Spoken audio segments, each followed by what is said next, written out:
ሰላም ለእናንተ ይሁን። እንዴት አደራችሁ? ሁላችሁንም ለዚህ ለኢትዮጵያ ካፒታል ገበያ ትልቅ ምዕራፍ ለምንለው አንድ ደግሞ ምዕራፍ ወደፊት የምንሻገርበት ሂደት ላይ ደርሰናል። በኢትዮ ቴሌኮም እንግዲህ ስናከናውን የነበረው መንግስት በኢትዮ ቴሌኮም ይዞት የነበረውን 10% ድርሻ ለመላው ኢትዮጵያኖች ማስተላለፉን ተከትሎ በርካታ ሂደቶችን ስናልፍ ቆይተናል። ዛሬ እንግዲህ አንዱንና ዋነኛው የሚባለውን ምዕራፍ የምናበስርበት መርሃ ግብር ነው ያዘጋጀነው ማለት ነው። ጥሪያችንን አክብራችሁ በዚህ ስለተገኛችሁ ክቡራትና ክቡራን ከልብ እናመሰግናለን። አንጋፋው ተቋማችን እንግዲህ መደበኛ ሼር የምንለውን 10% ድርሻ የመንግስት ውሳኔን ተከትሎ እንደዚሁም ደግሞ የኢትዮጵያ ካፒታል ገበያ ባለስልጣን ባወጣቸው መመሪያዎች መሰረት በርካታ ስርዓቶችን ሲከውን ወይም ደግሞ ሂደቶችን ሲያከናውን ቆይቷል። በዋናነት ሁላችሁም እንደምታውቁት የመጀመሪያው ምዕራፍ የነበረው ኢትዮ ቴሌኮምን ከመንግስት የልማት ድርጅት ወደ አክሲዮን ማህበር በኢትዮጵያ የንግድ ህግ መሰረት የመቀየር ስራ ስናከናውን ቆይተናል። ሁሉንም እንግዲህ ከአመት በላይ ስናከናውን የነበሩ ሂደቶችን አይደለም ገልጽላችሁ እዚህ በኋላ ዝውውር ለማድረግ ለመሸጥ ለመግዛትም ቢሆን ምን ነበር መሟላት የነበረበት ኢትዮ ቴሌኮም ሊስት ለመደረግ በኢትዮጵያ ያሉ ፖሊሲዎችንና የህግ ማዕቀፎችን ተከትሎ ምን ጉዳዮችን ሲያከናውን ቆይቷል። በተለይ የኢትዮጵያ ካፒታል ገበያ ባለስልጣን ያወጣቸው መመሪያዎችን መሰረት በማድረግ በርከት ያሉ ስራዎች ሲከናወኑ ቆይተዋል። ዋና የሚባሉት እንግዲህ የመጀመሪያው ኩባንያውን ራሱን ከልማት ድርጅት ወደ አክሲዮን ማህበር በኢትዮጵያ ንግድ ህግ መሰረት መቀየር ነው። ይህን ተከትሎ ደግሞ መንግስት የወሰነውን የ10% ድርሻ ለዜጎች የመሸጥን ደግሞ በተመሳሳይ ይህንኑ ስናከናውን በኢትዮጵያ ካፒታል ገበያ መመሪያ መሰረት ነው ማለት ነው። የተሸጡ አክሲዮኖች መቅረብ የሚገባቸው መረጃዎች በተለይ አክሲዮኖች የተሸጡ አክሲዮኖች ባለቤቶች ሊያቀርቧቸው የሚገባቸው ማስረጃዎች ደግሞ KYC የምንላቸው ማለት ነው መረጃዎች አሉ ማለት ነው። የባለቤትነት ማረጋገጫ ለመስጠት የሚያስፈልጉ ሰነዶች ማለት ነው። እንደምታስታውሱት በፕሮስፔክተስ ዶክመንት ላይ ያስቀመጥናቸው ሰፋ ያሉ ዝርዝር መረጃዎች ስለ ኩባንያችን አስቀምጠናል። እንደዚሁም ደግሞ ባለ አክሲዮኖች ባለቤት ለመሆን ማቅረብ ስለሚገባቸው ዘርዘር ያሉ መረጃዎችንም እንደዚሁ የገለጽንበት ነው የነበረው ሂደቱ ማለት ነው። ስለዚህ አክሲዮን ከገዙ በኋላ ስናደርግ የነበረው ምንድነው? እነዚህ መረጃዎች ተሟልተዋል ወይ? የኢትዮጵያ ካፒታል ገበያ ባወጣው መመሪያ መሰረት ባለቤት ለመሆን የሚያበቃቸውን ሁሉም መረጃዎች ባልቀረቡበት ደግሞ ባለ አክሲዮኖችን እያነጋገርን እንደምታስታውሱት በመሐከላችንም ያላችሁ በርካታዎቻችሁ አጭር መልእክት ሲደርሳችሁ ነበረ፣ እንደዚሁም ስንደውልላችሁ ነበረ መረጃዎችን እንድታሟሉ ማለት ነው። ይህን ስናደርግ በዋናነት በርከት ያሉ ባለ አክሲዮኖች ናሽናል አይዲያቸውን ያላካተቱበት ወይም ደግሞ አታች ያላደረጉበት ያላስረከቡበት ሂደት ስለነበረ ይሄን የማጥራት ሂደት በሰፊው ስንሰራ ቆይተናል ማለት ነው። ይሄ እንግዲህ ቬሪፊኬሽን የምንለው የቀረቡ መረጃዎች የተሟሉ ስለመሆናቸው የመመርመር የማሟላት ስራ ረጅም ጊዜ ተወስዶ ተሰርቷል ማለት ነው። ይህ ከተደረገ በኋላ ሌላኛው ትልቁ ምዕራፍ ምንድነው ካላችሁ እነዚህን አክሲዮኖች የመደልደል ስራና በውስጥ በኢትዮ ቴሌኮም የስራ አመራር ቦርድ የማጸደቅ ሂደቱን ተከትሎ ማለት ነው ባለው የኦቶራይዜሽን ስልጣን ባለው አካል ይሄንን የማጸደቅ መደልደሉ ማለት ነው የማጸደቅ ስራ ሰርተናል።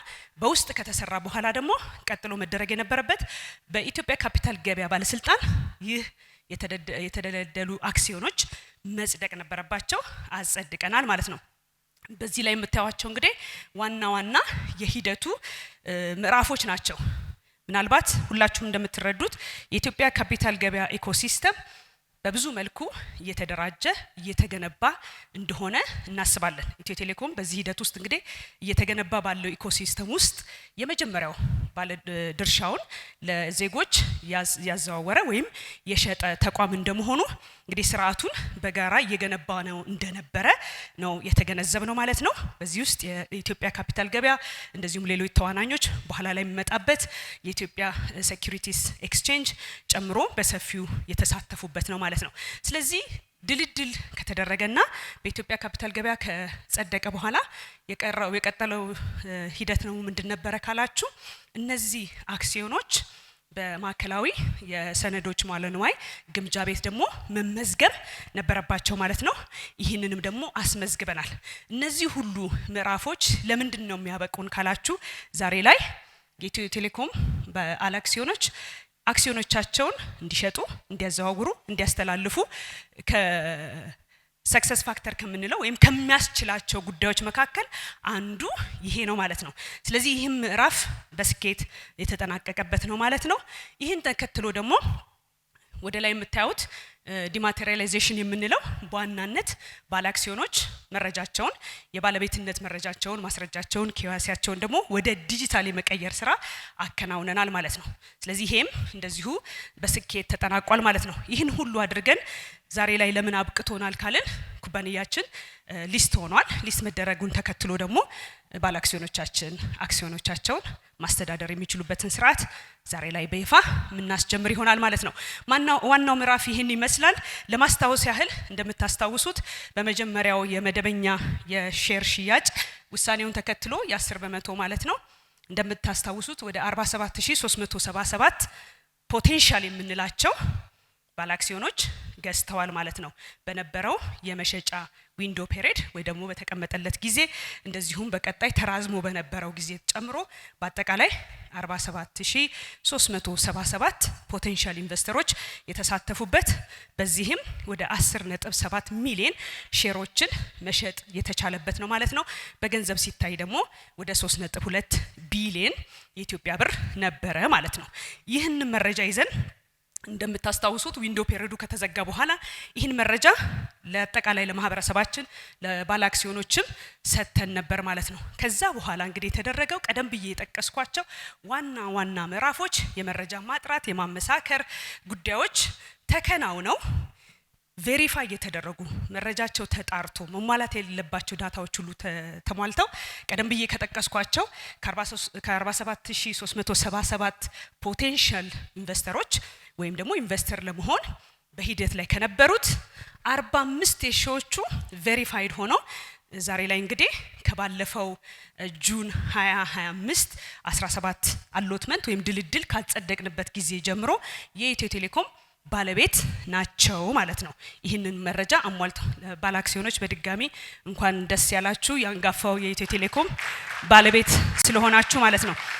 ስለዚህ እነዚህ 45000 ባለአክሲዮኖች በሼር ስናየው ወደ 10.1 ሚሊዮን ቀደም ብዬ ከተጠቀስኩት ከ10.7 ሚሊዮን ሼሮች ውስጥ 10.1ዱ ቬሪፋይድ ሆኖ ያለፈበት ነው ማለት ነው። ጥቂት ያላለፉ አሉ ቬሪፋይድ ያልሆኑ ማለት ነው። ለምን የሚለውንም መረጃ ቀጣይስ ቬሪፋይድ ላልሆኑት ወይም ደግሞ የተሟላ መረጃ ላላቀረቡት ቀደም ብሎ በወጣው በካፒታል ገበያና በመንግስት ውሳኔ መሰረት ደግሞ በዚህ የመደበኛ የሼር ሽያጭ ውስጥ እንዲሳተፉ ከታሰበው ስርዓት አንፃር ያልተሳተፉ እነማን ናቸው ከ47000 የቀሩት ምንድነው የሆነው የሚለውን ቀጥዬም ገልጽላችሁ ይሆናል ማለት ነው። ይሄንን በገንዘብ ስናየው እንደምታዩት እንግዲህ ከ3.2 ቢሊዮኑ 3 ቢሊዮኑ የተረጋገጠ እና ለባለቤትነት ብቁ የሆነ ዛሬም በመናስጀምረው የመገበያያ እንግዲህ ፕላትፎርም ላይ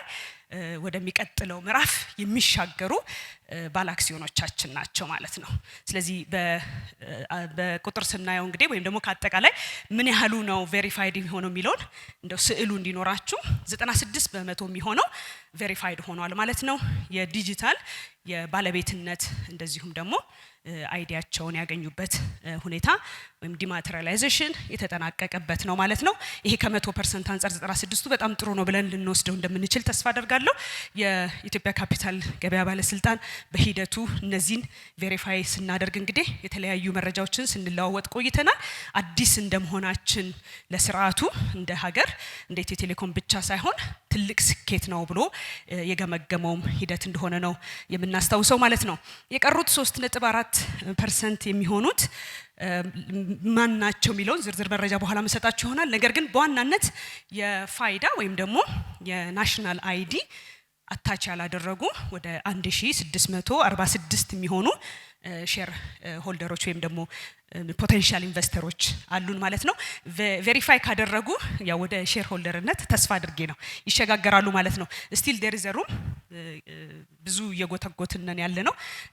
ፖቴንሻል ኢንቨስተሮቹን ናሽናል አይዲያቸውን አታች እንዲያደርጉ ወይም እንዲያቀርቡልን ማለት ነው።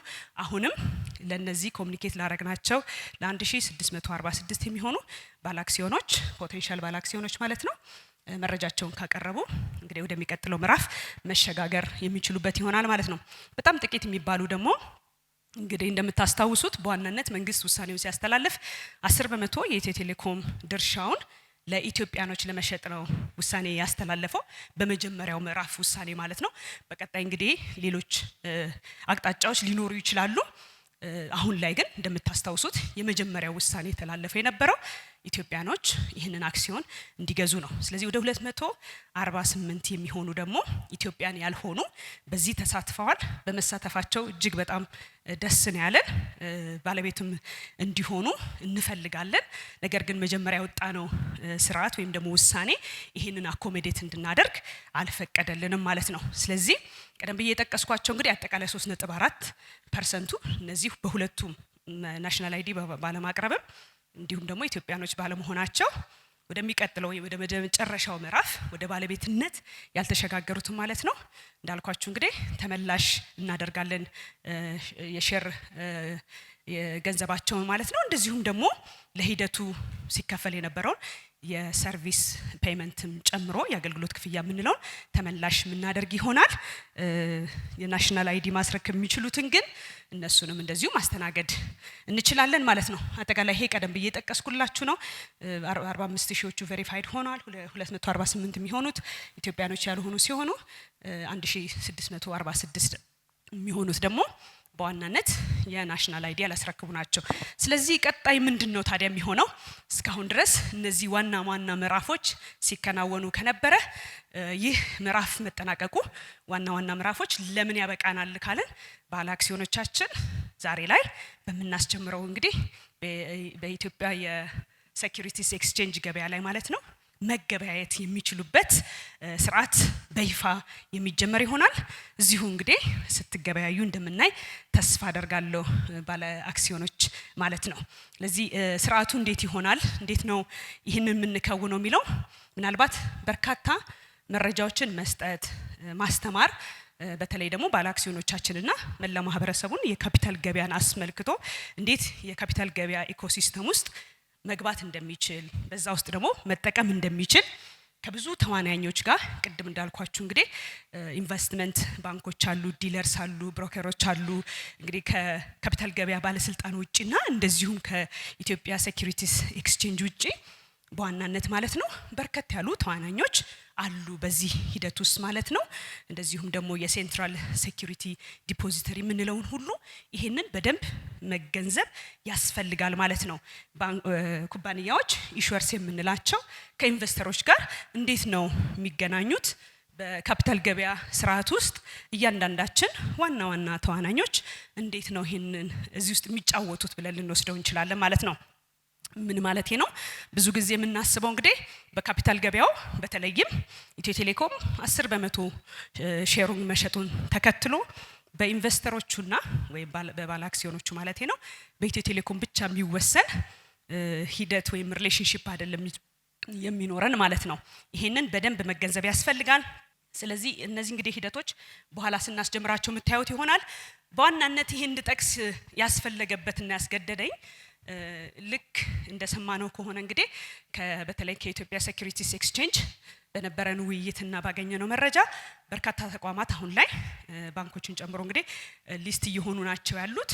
ባለ አክሲዮኖች ደግሞ በዚህ እንግዲህ ገበያ ላይ በኢትዮጵያ ሴኩሪቲስ ኤክስቼንጅ ላይ ይገበያያሉ ተብሎ ተስፋ ይደረጋል ወይም ይጠበቃል ማለት ነው።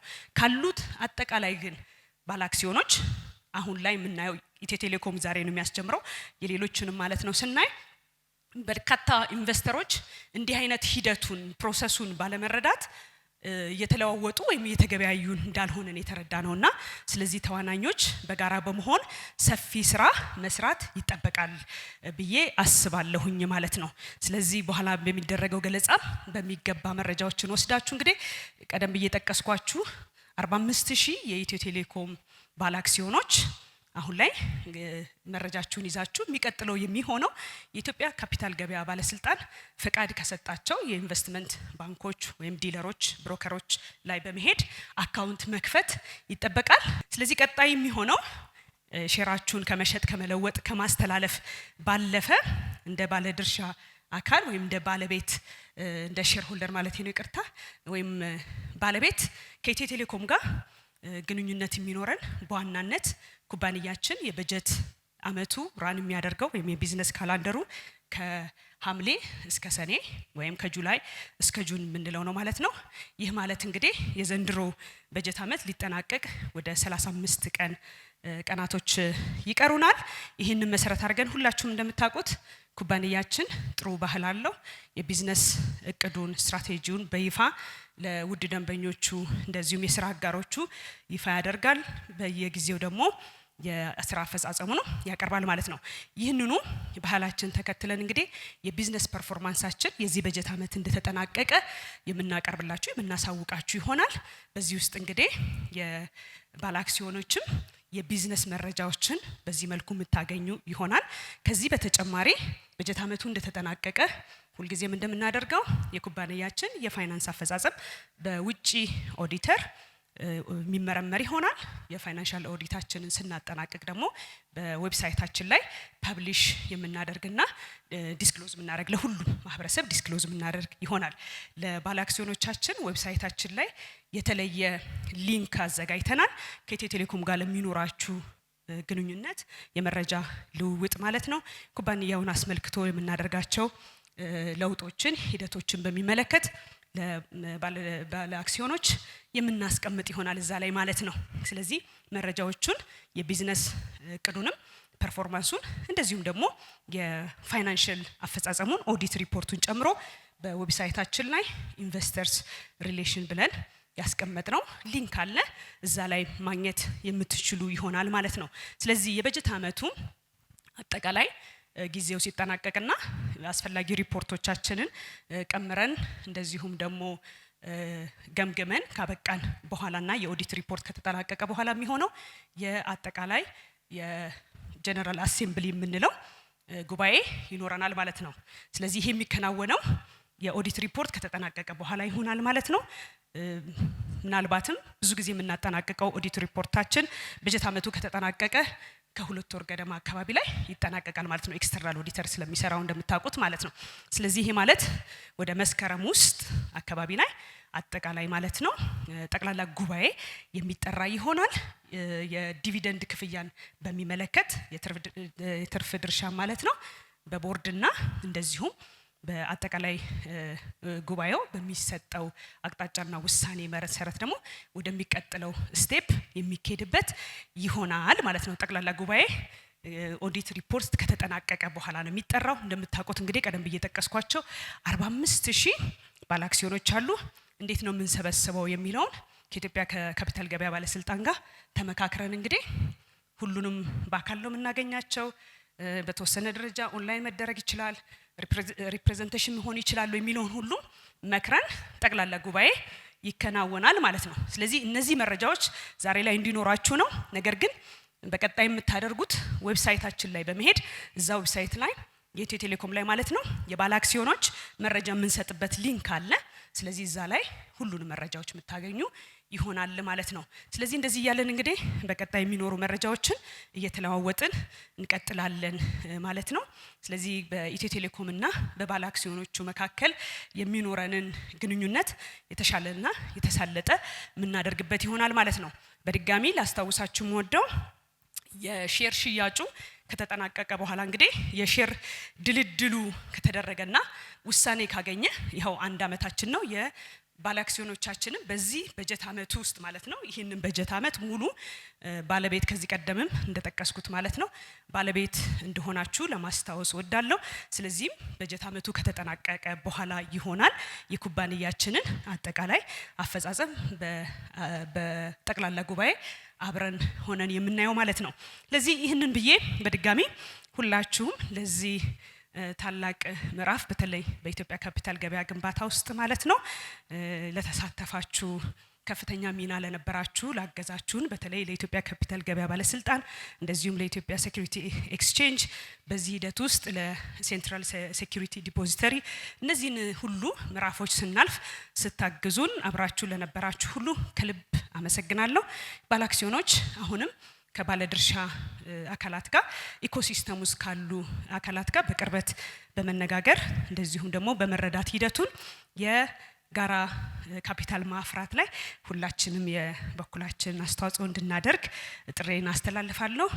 ስላመናችሁን አብራችሁን ስለነበራችሁ በትግስት ሂደቱን ስትከታተሉ ስለነበረ ሁላችሁንም በተለይ ደግሞ ባለአክሲዮኖች የኢትዮ ቴሌኮም ባለአክሲዮኖች ከልብ እናመሰግናለን። በቀጣይም እንግዲህ ብሩህ ተስፋና ቀጣይ ምዕራፋችን ደግሞ አሁን ከመጣንበት ከገሰገስንበት በጋራ ሆነን ዲጂታል ኢትዮጵያን እውን ለማድረግ ኢትዮ ቴሌኮም በርካታ ስራዎችን ሲሰራ እንደነበረ ሁላችሁም እንደምትገነዘቡ አስባለሁ። አሁን ደግሞ ተጨማሪ አጋዥ አግኝቷል ማለት ነው። ባለአክሲዮኖች በዲጂታል ኢትዮጵያ እውን በማድረግ ሂደት ውስጥ እናንተም የበኩላችሁን አስተዋጽኦ እንድትወጡ ትልቅም እድል ስለሆነ ለሁላችንም ይሄንን በጋራ እውን እንድናደርግና መልካም እድል ለሁላችንም እንዲገጥመን ከልብ እመኛለሁ። በድጋሚ ለዚህ ምዕራፍ እንኳን አደረሳችሁ፣ እንኳን አብሮ አደረሰን ለማለት እወዳለሁ። እንደምን አረፈዳችሁ፣ እንኳን ደህና መጣችሁ፣ እንኳን ደስ አላችሁ። እንግዲህ የኢትዮ ቴሌኮም በኢትዮጵያ ሰነደ ሙዓለ ንዋዮች ገበያ ላይ ሊስትድ መሆን ሲግኒፊካንስ በብዙ መልኩ እንደምትተነትኑት እርግጠኛ ነኝ።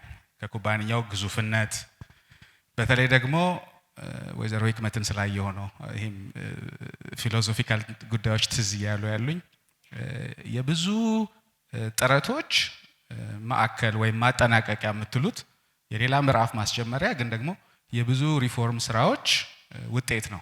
ኢትዮ ቴሌኮም ካልተሳሳትኩ በአፍሪካ ካፒታል ገበያ እየተቋቋመም ሙሉ ለሙሉ ደግሞ በኤሌክትሮኒክ መንገድ ኤሌክትሮኒክ አይፒኦ እንለዋለን አክሲዮን የሸጠ የመጀመሪያው ኤፈርት ነው። ኢትዮጵያ እንደ ጀማሪ ድክ የሚል የካፒታል ገበያ እንደምታቋቋም ሁሉ ከሌሎች ሀገሮችም ደግሞ ከፊት መታ ሊፍሮግ አደረግን የምንለው አይነት ጉዳይ ነው ያለው። ስለ ናሽናል አይዲ ስናወራ ብዙ ሀገራት ዴኬድስ ሳይሆን ሴንቸሪስ የፈጁባቸውን ኤፈርቶች በጥቂት ዓመታት 20 30 40 ሚሊዮን ኢትዮጵያውያን ዘመናዊ የብሔራዊ መታወቂያ አግኝተው የኬዋይሲ የቬሪፊኬሽን ማንነትን የማረጋገጥ ጉዳይ እንደዚህ ቀሎ ለመስራት መቻላችን ትልቅ ውጤት ነው።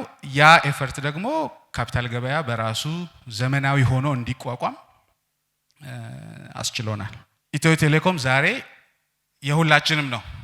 የመንግስት ተቋም ምንድነው አይነት ሸክም እና ሀጥ ጥሎ ኢትዮ ቴሌኮም የማን ነው ሲባል ምንድነው የምትሉት? የኛ ነው ምንለው።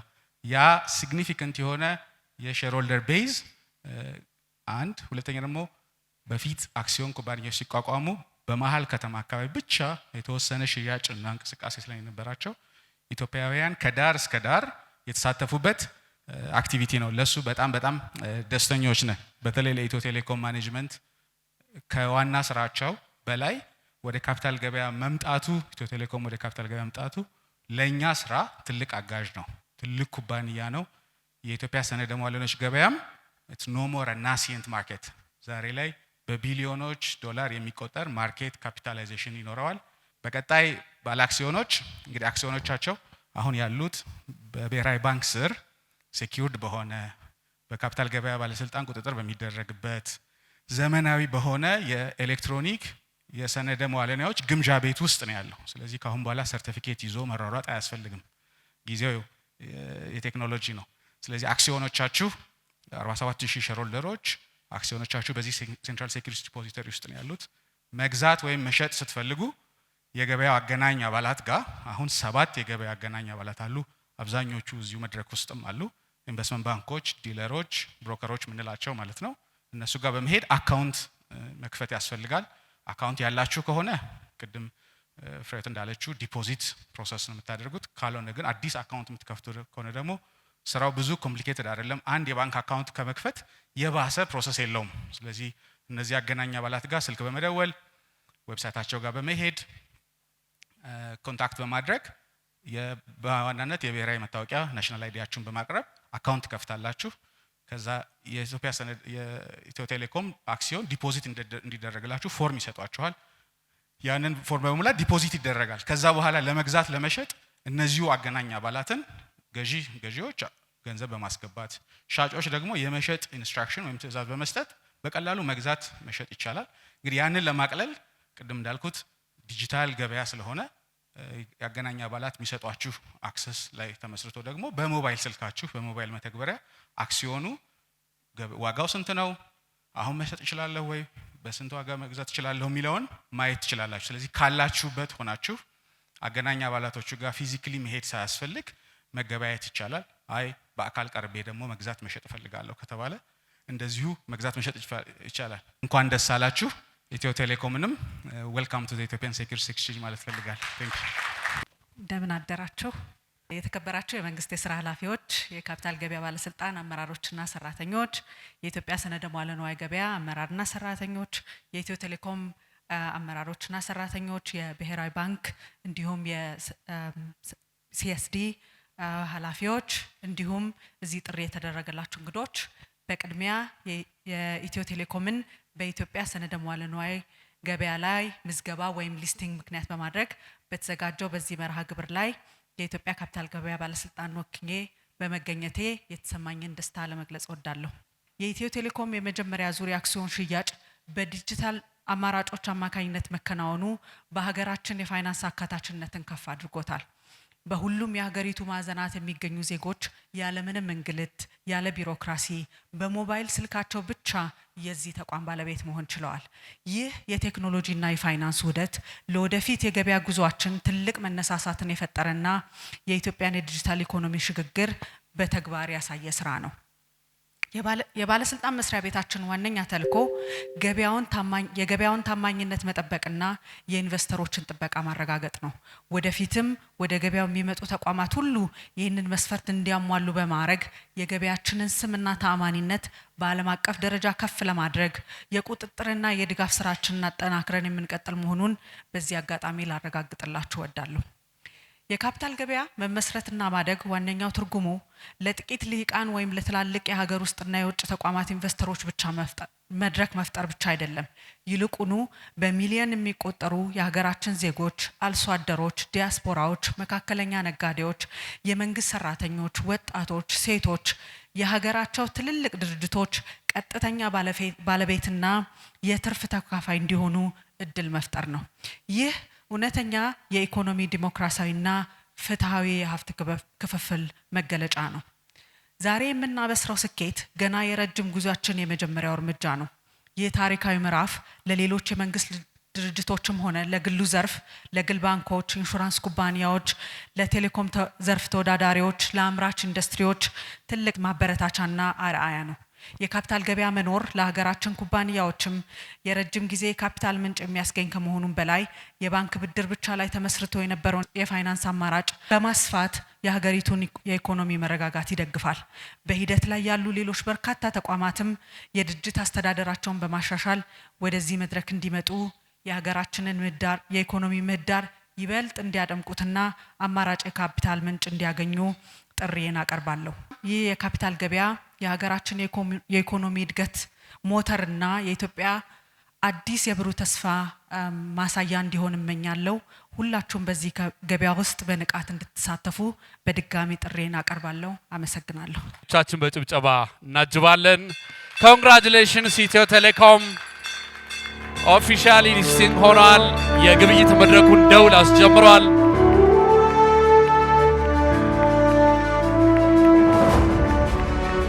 በጣም እናመሰግናለን። እዚህ ጋራ የምታዩት TELE ቴሌ ኤክስቼንጅ ላይ የምንጠራበት ስም ወይንም ቲከር ሲምቦል የምንለው ነው። ከአሁን የምናሳያችሁ እዛ ጋራ የምታዩቸው አገናኝ አባላት እንዲሁም የኔ የሥራ ባልደረቦች አሉ እዛ ጋራ። የኤክስቼንጅ ክብርት ፍሬወት እንደተናገሩት ዶክተር ጥላሁን ክብርት ሃና ሲናገሩ እንደነበረው ፉሊ ኦቶሜትድ የሆነው ኤሌክትሮኒክ ትሬዲንግ ፕላትፎርሙን ነው። ይሄ ኤሌክትሮኒክ ትሬዲንግ ፕላትፎርም ትንሽ ገለጻ ለማድረግ ያክል አጠቃላይ አሴቶች እዛ ጋር እንደምታዩት መልቲ አሴት ወይንም ደግሞ የብዙ ሰነዶች የተለያዩ ሰነዶችን የምንገበያይበት ነው። ይህ ማለት በተለምዶ ከአክሲዮን በተጨማሪ የዕዳ ሰነዶችን፣ እንዲሁም የገንዘብ ገበያዎችንም እዚሁ ፕላትፎርም ላይ ነው አንድ ላይ ትሬድ የምናደርገው። ትንሽ ገለጻ ለመስጠት አሁንም እዛ ጋራ በቀኝ በጥግ በኩል የምታዩት ገበያ የሚለው አሁን ተፈቅዶላቸው በባለስልጣን አካሉ ተመዝግበው ትሬድ እንዲያደርጉ የተፈቀዱ እንደ አዋሽ፣ ገዳ የመሳሰሉ አክሲዮኖች አሉ። ዛሬ ተገናኘንበት በደንብ የምታዩት እላይ የተቀመጠው ቴሌ የሚለው አክቲቭሊ ከዚህ በኋላ ትሬድ ማድረግ የምንችልበት ነው ማለት ነው። መሃል ላይ ስታት የሚለው ግብይቶች በሚካሄዱ ጊዜ ንቅናቄዎች ታያላችሁ። ግን አሁን ስለሆነ ደውሉን የደወሉት ከዚህ በኋላ አክቲቭ የሆነ ሙቭመንት እናያለን ማለት ነው። ኦርደር ቡክ የምንላት እዚህ ጋራ የምታዩት አለች። ሶ ይሄንን ብዙ ማብራራት አያስፈልገው፣ ምክንያቱም ክብርት ፍሬህይወትም ዶክተር ጥላሁንም በደንብ አንስተውታል። ነገር ግን እዚህ ጋር የምታዩት አንድ ኢንቨስተር ለመግዛት ወይንም ለመሸጥ እዛ ጋራ በተቀመጡት አገናኝ አባላት ትዕዛዙን ካስተላለፈ በኋላ በጊዜና መጀመሪያ በፕራይስ ከዚያም በጊዜ ፕራዮሪቲ ተሰልፈው ነው የምታያቸው። ሶ እዚህ ጋራ የምንጠብቀው ቅድም እንዳልነው የግዢ ወይንም የሽያጭ ኦርደሮችን ነው ማለት ነው። ስለዚህ እስኪ እንየው እስካሁን የገባ አለ ወይ ምን ይመስላል የሚለውን ኦርደሮቻችንን እስካሁን ድረስ እየጠበቅን ነው። ኮንግራቹሌሽንስ። የመጀመሪያው የግዢ ኦርደር በኤክስቼንጁ ላይ የግዢ ያው ፔንታፕ ዲማንድ ያለው እንግዲህ ፈላጊ ያለው ስለሆነ የግዢ ኦርደር ገብቷል። የግዢ ኦርደር እዚህ ይጠብቃል ማለት ነው። ይሄ የሚጠብቀው ሽያጭ ወይንም ሻጭ እስከሚመጣ ነው። ኮንግራቹሌሽንስ። ሻጩንም ሳናይ ኤክሲኪዩት አድርጓል። ኦፊሻሊ ከዚህ በኋላ ገዢ ወይንም ሻጭ የሚፈልግ ካለ ቀደም እንዳለው አገናኛ ጋሎች ጋራ ከፍቶ ብሮከሬጅ አካውንቱን ትሬድ ማድረግ በይፋ ተጀምሯል ማለት ነው። ዌልካም ቱ ዘ ኤክስቼንጅ፣ ዌልካም ቱ ቴሌ።